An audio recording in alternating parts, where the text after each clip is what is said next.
because we're basic grunts and everybody's expendable to an extent. And we can be written off very easily, like, hey, he's special forces. Did you knew that? Telling your parents he was in Nicaragua, he got shot, that's all you need, or you know what I mean? He died in an accident. Parents are going to accept that because they've already accepted the fact that you're a special forces personnel and high risk job.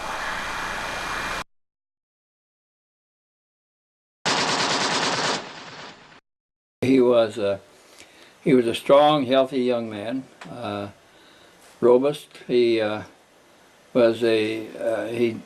the Marines and then stayed in the Marines, and he kept training up to a SEAL status and then a Black SEAL status, and which is the highest ranking or the highest trained level a Marine can reach. But when I found the W-4 in his wallet while he was taking a shower, he was drawing $72,000 a year on a commission from the CIA, which is about equivalent to a colonel grade. He had sparse blonde hair. It wasn't not real shaggy hair. He was he stood very erect. He looked like a Marine, like a soldier. He had blue eyes. He'd answer questions, but he didn't add a lot. If he didn't ask the question, you're not going to get any information. He had a tattoo on his right arm that he kept covered up, and he got a mark for each special mission carried out. Now, to him, his special missions were terminating enemies of the United States government.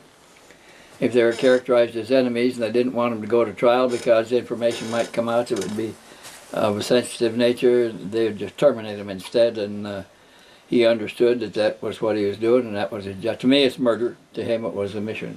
He was also living the life of a government assassin. All the special troops there, apparently, were being used for the same purpose. And they thought those assassinations were called missions, special missions. They got a special bonus for each special mission and a hash mark on the arm. And these young men were selected when they were in their high teens, very impressionable age, and they looked for people that already were patriotic. And they worked on the patriotism in boot camp until they became so patriotic that they would weep when the flag would go up and down the flagpole. And they were training to take out America's enemies. And so for them to carry out one of these missions, all their leaders had to do was characterize somebody as a traitor or an enemy of the United States or a spy, and their job as top Marines was to take out the enemies of the country, and they would do it with no compunction. Well, even if it was a brother, they would do it, or a sister, a close relative, because they were trained to implicitly believe their leaders. Their leaders could not err, and so these missions were simply missions to kill spies, internal spies within the system, and they thought that's what they were doing, is ridding the system of its betrayers, of its traitors. So it didn't bother him at all about murdering people. These guys were exempt because they were carrying out a special mission, and they really believed this. They didn't feel bad about their hits, because they sincerely believed that they all were traitors and enemies of the country. He'd gone to take a shower in my shower, and he laid his keys and wallet on the coffee table in front of the sofa where I was sitting when he went in to take a shower. And I thought, oh, I'll look in his wallet and see if he is who he says he is. And when I did, I saw there's no Conor Orion in the wallet. All the names in there were Derek Hennessy. So I looked a little further. I took out a group of credit cards in an envelope, in a pocket in the wallet, and folded in between the cards, folded four ways so you couldn't see it. And when I separated the cards, there was this piece of paper folded tightly. It turned out to be a W-4, which is the employer's statement of withholding, salary base and withholding, and it showed that he was earning $72,000 a year. Well, I didn't want him to know that I was snooping in his wallet, so I folded it all up carefully, put it all back exactly the way it was, and put it back on the table. He did not know that I had discovered this. I had to kind of bait him to get some answers. I asked him what he was doing, and he said something about a special mission. I said, what's a special mission? He said, taking care of government business. He said, we're trained, recruited and trained to take care of enemies of the American government. He said, if they're spies, they're spies. They're enemies of the government. That's our duty. He was also drawing the sergeant's pay, and he told me that he was drawing special pay outside of the country. It was deposited in accounts outside of the country. He said he had $300,000 saved up. He said, I got $5,000 bonus for each special mission. I said, what's a special mission? He says, that's carrying out a mission for the government to terminate a person that they can't afford to bring to trial because it might reveal too much. So they terminate him another way so that the secrets don't get out. In the same cards, folded the same way with the W4 statement, was a copy of a hit order and a mug sheet. The mug sheet showed a front and face photographs of the hit, the 18th hit, handprint and fingerprints for all the 10 fingers, and a name and an address. And I folded that the same way and put it all back in his wallet, so he didn't know that I had seen it. But later I got him to tell me about his special missions, and he told me about the 18th one being his last one. And I fished a little bit and got more information, but I never did tell him that I'd looked in his wallet. I don't think he ever knew that.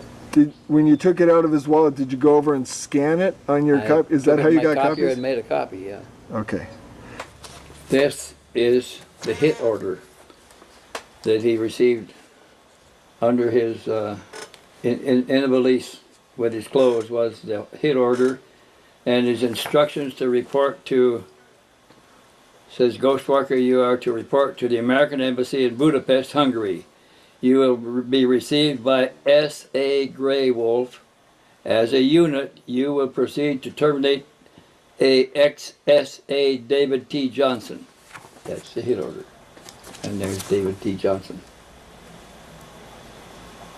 He was a Army Green Beret, staff officer in the American Embassy in Budapest. Murdered. Murdered. By Connor O'Ryan. By Connor O'Ryan, and his partner, they both put bullets in him. His partner was S.A. Grey Wolf. Zoom in and you can see it's the CIA. Connor O'Ryan was Ghostwalker. When they were on missions like that, they were not allowed to exchange names. He never knew who Grey Wolf was. He was in level 2 of S4 when he found a note under his pillow after he'd gone off shift. Report to his sergeant. His sergeant handed him an envelope and told him the car was waiting and they'd drive him to Las Vegas to the bus station. When he got to the bus station in Las Vegas, he knew, having done this before, that he would look for a key taped to the back of the locker. So he felt around the back of the locker, so he found a key taped there. It had the locker number. He opened the locker and took out a valise, a traveling valise, nice one, with a suit of clothes, shoes, socks, shirt, and tie, and everything for business travel. And he put those clothes on and put his clothes back in the locker, his Marine clothes back in the locker, and took the bus down to Los Angeles and the airline ticket to Budapest. And had a schedule and everything else on, so somebody had already coordinated. He didn't have a long wait anyplace. The last one, the 18th one, when he was sent to Budapest, Hungary, he was paired with another CIA agent, or another agent like himself, who was another Special Forces troop. And they were given Hungarian clothes and Hungarian weapons and ammunition, shoes and everything to do it. Mugshots of their hit, and where he lived, maps of where he lived, his routes that he traveled, where he went to church, where he went to the grocery store and everything. And they took him out together, one on each side of his car. When he came out of the grocery store with his groceries, putting them in his car, they hit him from both sides with his 2 teenage kids in the car. And they put 7 or 8 bullets in him, and he died. See, and they just pocketed their weapons and walked away in the crowd. They looked like everybody else there, and they went back to the American Embassy, reported to the attaché, who gave them the clothes and the guns and the money. The attaché gave them their clothes, but traveling clothes back, and drove them to the airport, and they went home. Now that's what a mission was. And they were given back their American clothes and money.